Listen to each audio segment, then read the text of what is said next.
পাবনার ঈশ্বরদীতে সুমন নামে এক কৃষকের ৩ বিঘা জমির ১,০০০ ফলন্ত লাউ গাছ কেটে দিয়েছে দুর্বৃত্তরা। এতে নিঃস্ব হয়ে পড়েছেন কৃষক সুমন। বিস্তারিত থাকছে রাকিব বিশ্বাসের প্রতিবেদনে। ঘটনাটি ঘটে বুধবার দিবাগত রাতে উপজেলার দাসুরিয়া ইউনিয়নের নওদাপাড়া গ্রামের ইয়ার আলীর ছেলে সুমন পাবনা চিনি মিলের পশ্চিম গেট সংলগ্ন মাঠে ৩ বিঘা জমিতে লাউয়ের চাষ করেন। গাছে লাউ ধরতে শুরু করেছিল, এমন সময় রাতের আঁধারে দুর্বৃত্তরা গাছগুলো কেটে দেন। কৃষক সুমন জানান, এই জমিতে লাউ চাষ করে সংসার চালানোর স্বপ্ন দেখেছিলাম, কিন্তু দুর্বৃত্তরা সব গাছ কেটে ফেলেছে। প্রায় ৫ লক্ষ টাকার ক্ষতি হয়েছে।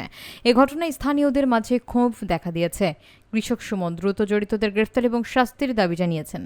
ঈশ্বরদী থানার অফিসার ইনচার্জ আসম আব্দুল নূর ঘটনার সত্যতা নিশ্চিত করে জানান, লিখিত অভিযোগ পেলে তদন্ত সাপেক্ষে আইনানুগ ব্যবস্থা নেওয়া হবে। এমন বর্বর ঘটনায় এলাকা জুড়ে চাঞ্চল্যের সৃষ্টি হয়েছে। ৩ বিঘা জমির গাছ কাটিতেছে রাতের অন্ধকারে আইসি দেখি আমরা সকালবেলা জমিতে কদু লাউ কাটতে আইসি দেখি সকালবেলা অন্য পাশে লাউ কাটতেছিলাম। এই যে অন্য পাশে কাটা শেষ করে এই জমির যাহা মাত্র আসলাম, আইসি দেখি সব গাছ জাংলার পর শুয়ে পড়েছে, আর গাছের গুড়া সব দেখেন সব কাটা, লাউয়ের গাছ সব কাটিতেছে। এভাবে মনে করেন সব জাংলা কাটিতেছে, লাউয়ের গাছ সব আছে জাংলার পর শুয়ে আছে। আমি এটা একটা সুস্থ বিচার চাই।